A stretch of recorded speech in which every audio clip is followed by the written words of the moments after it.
umunsi umwe umuntu yarambajije ati se mbijojo TMP urayizi ese irizewe?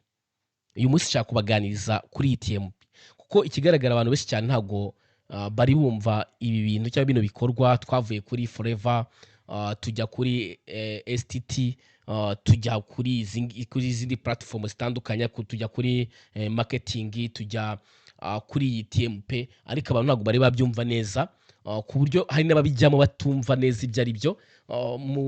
Ndakeka ari ejo hashize nabonaga umuvugizi wa RIB ari kuvuga ku bijyanye na piramide, ari gusobanura ngo piramide ni iki. Tugiye kureba rero ese piramide ni iki, ese TMP yaba iri muri piramide, ese yaba ari scam n'ibindi bitandukanye, kugira ngo nibura abanyarwanda basobanukirwa n'iki kintu cyangwa se n'uburyo ibintu bihagaze. Kubera ko abantu benshi cyane iyo bari kugenda mu kigare hari igihe nyine bagira ngo ntitubitayeho, ariko reka uyu munsi nibura mvange content nze mbasobanurire bino bintu kugira ngo nibura abantu bafate ubusobanuro bufatika. Tugiye kureba ibi bintu, niyo mpamvu utagomba gucikwa n'iyi video, ugomba kuyireba paka tuyishoje. Nyaboneka nimba ari ubwa mbere ugeze kuri no YouTube channel yacu, ndakwifuriza kuba wakanda subscribe ndetse n'inzu yimenyekanisha kugira ngo video dushyizeho ujye uyibona mu ba mbere kabisa, kubera ko hano tubaha inyigisho, tubafasha kugira ibyo musobanukirwa bitandukanye, cyane cyane ibintu bikorerwa kuri murandasi hano mu gihugu ndetse no hanze yacyo. Iri tangazo mwararibonye ryasohowe na Capital Market Authority Rwanda. Iki ni ikigo nyine gishinzwe ibijyanye n'amasoko cyane cyane y'ishoramari, kiri kuvuga ku bijyanye n'iyi TMP. Hano bavuga ko urwego rw'u Rwanda rugenzura isoko ry'imari n'imigabane ruramenyesha ko TMP Marketing Limited idafite uburenganzira bwo kwakira amafaranga y'abashoramari hagamijwe inyungu binyuze mu buryo ubwo ari bwo bwose.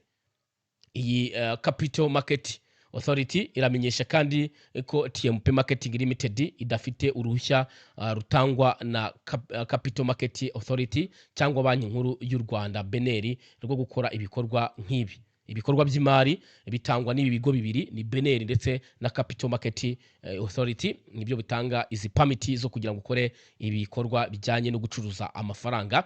Mu gihe hari ikigo cyangwa umuntu ubishishikariza gushora amafaranga, murasabwa kugira amakenga no kubanza gushaka amakuru ku nzego zibifitiye ububasha bwo kugenzura ibikorwa by'imari mu Rwanda. Ibyo bigo murabyumva, ni Capital Market Authority cyangwa se Banki Nkuru y'u Rwanda.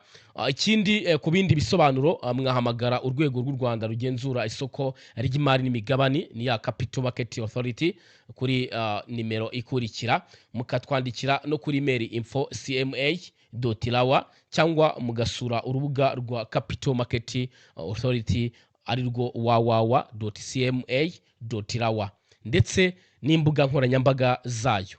Iri ni itangazo rimaze igihe kinini cyane risohotse, ntabwo iri tangazo nta muntu utararibonye iri tangazo, kuko ryari riri gucaracara ku mbuga nkoranyambaga za WhatsApp, za X n'izindi zitandukanye.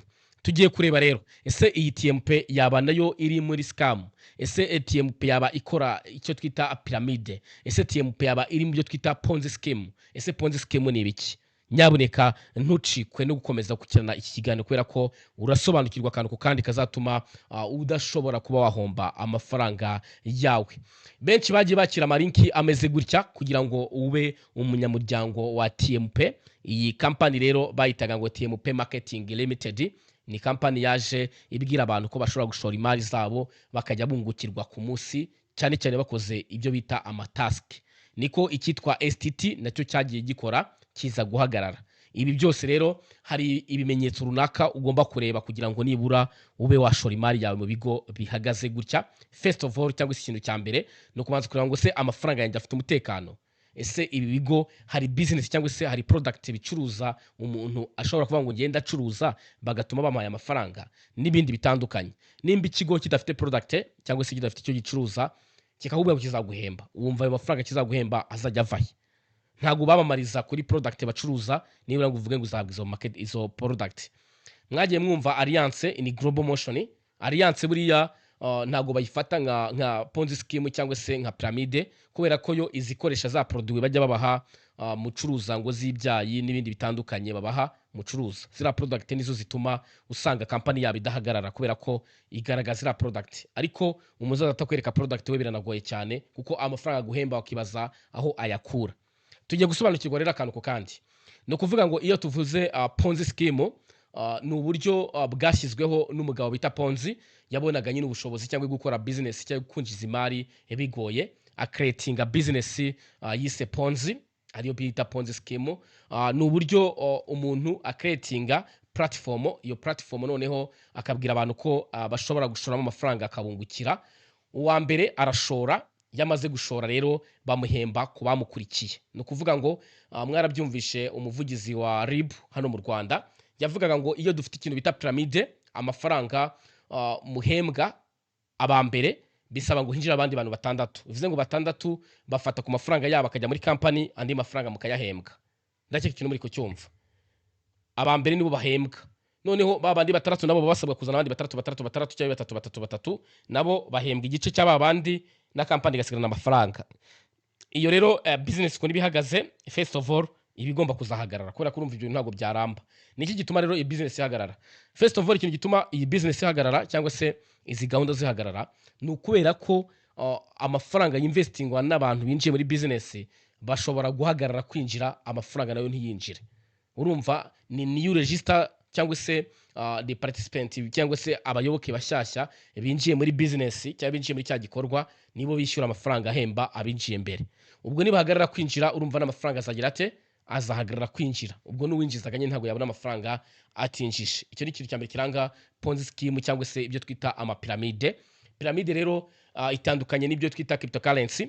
Cryptocurrency mwagiye mwumva u Rwanda rwemera, twari tumaze iminsi nyine tutayikoresha cyangwa se tutemeranya nayo, ariko government yamaze kwemera cryptocurrency. Ariko cryptocurrency itandukanye na Ponzi scheme, itandukanye na pyramide, kuko cryptocurrency yo ni ubucuruzi bw'amafaranga ataba mu ntoki, bayita amafaranga kuri internet.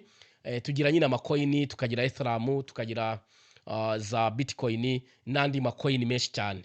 Abakorera amafaranga cyane kuri izi cryptocurrency bakora icyo twita trading, icyo twita crypto trading, aho bacuruza nyine ayo mafaranga ya cryptocurrency, noneho ukaba wagura amafaranga amanutse ukayacuruza azamutse. Iki kiganiro cyo tuzagikoraho tubereka uburyo ki biriya bintu byo gutradinga bikoramo, uburyo bacuruza amafaranga yo kuri murandasi. Hari nabo twita aba merchant baba kuri izo twita crypto exchange, ku ma exchange cyangwa se ku ma banke abika izi cryptocurrency. Ndavuga nka za nk'izo twita ngo ni Binance, izo twita KuCoin, izo twita Bybit n'izindi nyinshi cyane zikora ububiko bwa cryptocurrency. Noneho haba abantu twita ngo ni aba merchant bacuruza amacoin cyangwa se bacuruza ama cryptocurrency, aho uba ufite izo twita local currency cyangwa se amafaranga yo mu gihugu, noneho ukaba wayagurisha bakaguha ama currency ya crypto kugira ngo nibura uyacuruze nawe mu gihe uri gutradinga cyangwa se uri gucuruza cryptocurrency. N'abantu benshi cyane bakora zimwe muri pyramide, usanga harigeze icuruza ama cryptocurrency bigasaba ko nibura ugura coin cyangwa se ugura currency ziri crypto kugira ngo nibura uze ukine Ponzi scheme. Ntago nakwifuza gukina Ponzi scheme, kubera ko Ponzi scheme ntago iramba, ntago uba wizeye ko izamara igihe kinini cyane iguha ya mafaranga. Ahubwo nakwigisha kuba wakiga kuba traders cyangwa se umucuruza cryptocurrency uri pro, ubikora kinyamwuga, uzi kwiga isoko, uzi gukora analize, uzi kubara candlestick, uzi n'ibindi bitandukanye tuzabasobanura mu bijyanye na cryptocurrency trading. Hari ubundi bucuruzi bita bino twita ngo ni forex trading, ho bacuruza amafaranga asanzwe, ni coin z'amadolari, z'amayero, z'amapound n'andi asanzwe. Ni ugucuruza amafaranga asanzwe, ibyo twita forex trading. Rero nyabuneka izi twita ngo ni TMP, ama STT, Forever n'izindi zikora ibintu by'amapiramide bigusaba kuzana umuntu, bikubwira ngo tuzatuguha task, ngo ukore task nibura winjiza amafaranga ya nayo ku munsi. Nyabuneka ibi ntago biba byizewe ku rugero rwo hejuru cyane, gusa hari abafata iyo riske bakabikora, ariko ntago wakwiye guhomba ngo uzajye kurega ngo iki kigo cyarampombeje. Zira ni riske yawe. Wiriya na trading cyangwa se gucuruza amafaranga yo kuri za cryptocurrencies, nta muntu wagiye kuregera uvuga ngo njye naracuruje ndahomba, nk'uko n'ubundi butike yawe yihombye ntawe uregera ngo naje gushora imari irahomba. Ugomba gufata risike yawe mu gihe ugiye gushora imari. Ntabwo leta izafata umwanya wo kwandika business muri RDB ngo nirangiza inafata umwanya wo kujya kurwana n'umuntu umubwira ngo narahombye nashoye imari. Nko gushora imari wamaze kubona ko wamaze kwiga isoko neza, niyo uhombye wiga kwakira igihombo neza. Niyo mpamvu ibintu biri kubijyamo nyaboneka it's your risk, ufata riske ugakora investment cyangwa ugashora imari yawe ariko ukabuteganya ko riske nibaho uzikoca kabisa. Sibyo? Hari abantu bagiye babaza ati se ibi byemezo bya RDB babikura hehe? Ibi byemezo nyine mubona ngo ikigo ngo gifite icyemezo ngo ko gikora iriya serivisi kugira ngo nibura ube wagira ute ube wacyemera. Nk'uko mwabibonye mu itangazo tumaze gusoma mu kanya, nta muntu wemerewe gucuruza amafaranga ari uko afite icyangombwa cya RDB gusa, agomba no kwaka uruhushya muri Capital Market Authority ndetse no muri banki nkuru y'igihugu. Iyo uzaba ufite izo mpushya wemerewe gucuruza amafaranga, kuko RDB yo hari igihe abantu bayibeshya ibikorwa bagiye gukora bakandika ko ari agency y'amafaranga, kandi agency y'amafaranga iremewe. Hari ugucuruza banking, hari ugucuruza mobile money n'ibindi bitandukanye biremewe. RDB ikagukubita icyangombwa, kuko icyangombwa kiboneka online muri gahunda zo kunoza serivisi zo kuri murandasi. Iyo umaze kubona rero icyo cyangombwa, ubwo ni ukuvuga nyine umaze kubona icyangombwa cyawe, wamaze kucyakira, uhita ukora ibindi bikorwa. Niho batangira kuzanamo bino bikorwa rero byo gucuruza uburyo bwa Ponzi scheme cyangwa se bwa pyramid, aribwo babaha amalinki nk'aya ngaya ngo nyaboneka ngaya malinki ngatanga amafaranga. Rero ntabwo kuba ufite icyangombwa cya RDB gusa biguha gucuruza amafaranga. Mwabonye ko Rwanda Market Capital ibabwira yuko mugomba kugira ute kubanza kwaka impushya muri ibi bigo bishinzwe kugenzura ishoramari ry'amafaranga. Ntuzashye rero, ntuzagire ishoramari ukora utamanje kugisha inama cyangwa se utamanje gukora research cyangwa ubaze ibigo bifitiye uburenganzira. Ikindi ndakeka mwamaze gusobanukirwa n'icyo twita Ponzi scheme cyangwa pyramide. Yaba ari umuvugizi wa RIB yarabivuze cyane inshuro nyinshi cyane, avuga nyine ko pyramide rwose abantu babijyamo it's a risk, kubera ko ntago biba byizewe cyane, kuko ni amafaranga uhembwa kubera ko mugenzi wawe bamaze kuyamwaka uwagukurikiye. Ntago ari amafaranga kampani ikura mu mufuka wayo, aho kampani nyine ni nkuko wafata ibiro 15 by'ibishyimbo ukabishyira mu kigega, bagafata 7 bakabiha umuntu wakubanjirije, ibindi 7 bakabirya, hazinjira undi muntu azinyuma yawe bagafata 7 bakabiguha, bagafata 3 bagaguha wabikubanjirije nabo bakarya 3. Nuko amashares aba ameze yo ma Ponzi scheme. Bivuze ngo company icyo yashoye no kubaka website gusa, cyo kubaka systeme, ubundi kabarya yanyu yitonze ituje kabisa. Rero ibi bintu ntago ari byiza, ntago ari ibintu byo gukurikira. Ni ibintu ugomba kujyamo uzi neza ko ari nko gukina akadege cyangwa se gukina urusimbi. Ni ibintu ugomba kujyamo uzi neza ko amafaranga yawe ejo umuntu ashobora kuba yaribwa. Niyo mpamvu babwira ngo uwinjiye mbere abafite amahirwe, ariko uwinjiye nyuma abafite ibyago byinshi. Ibi rero abantu bundu ukurikira sinzumva ari umuntu wabiguyemo atangiye kuzavuga ngo bya bintu byarandiye. Oya, kandi mba mpari kugira ngo mbahe umurongo mwiza. Rero uramutse ukeneye kujya umenya amakuru menshi cyane cyane ku bintu bikorerwa kuri murandasi, yaba ibiburira ndetse n'ibigisha ubwenge bwo gutera imbere, ntucikwe no gukanda subscribe nyaboneka, ndetse n'izo umenyekanisha kugira ngo inkuru na video zadushyiraho ujye ubibona mu bambere. Mbifurije amahirwe masa, kandi mujye muhaha muronke, kandi muhahire ahakwiriye kandi hafite umudendezo ndetse n'inyungu ishimishije.